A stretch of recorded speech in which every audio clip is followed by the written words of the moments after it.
নমস্কার বন্ধুরা, আমরা একটা নতুন ভিডিও নিয়ে চলে এসেছি। আজকে আমরা একটু ইনভেস্টমেন্ট নিয়ে আলোচনা করব। ইনভেস্টমেন্টটা কী?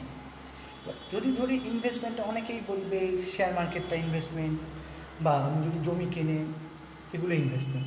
না, আমি প্রথমেই বলবো, ধরুন আপনি কোনো রোজগার করছেন বা কোনো ব্যবসা করছেন বা চাকরি করছেন, সেক্ষেত্রে আপনার একটা সার্টেন অ্যামাউন্ট প্রতি মাসে একটা জমে।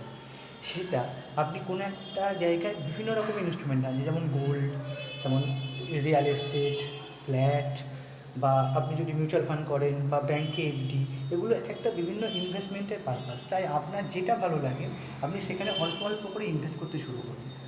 কারণ বলছি, কারণ এখনকার দিনে আমাদের এজের ছেলে মেয়েদের প্রথমে ইনকাম করার পর তারা ইনভেস্টমেন্ট পারপাস বা জমানোর টেন্ডেন্সিটা অনেক কম।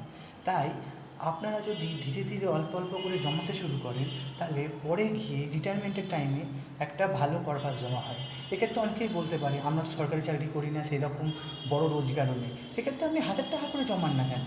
1,000 টাকা করে যে কোনো একটা ইনস্ট্রুমেন্টে আপনি যদি এসআইপি করতে পারেন, বা 1,000 টাকার রেকারিং ডিপোজিট করতে পারেন, এরকম অনেক রকমের ইনস্ট্রুমেন্ট আছে। অল্প অল্প করে আমি যদি বলি গোল্ডও কিনে রাখতে পারেন। হ্যাঁ, সেক্ষেত্রে গোল্ডের ক্ষেত্রে আবার প্রবলেম হচ্ছে, সেখানে মেকিং চার্জ। আমি সোনা কিনে রাখতে বলছি, আমি কিন্তু কোনো জুয়েলারি কিনে রাখতে বলছি না। সেক্ষেত্রে মেকিং চার্জ পড়ে, জিএসটি, অনেক রকমের চার্জ পড়ে, সেগুলো এক্সট্রা কেটে দেয়।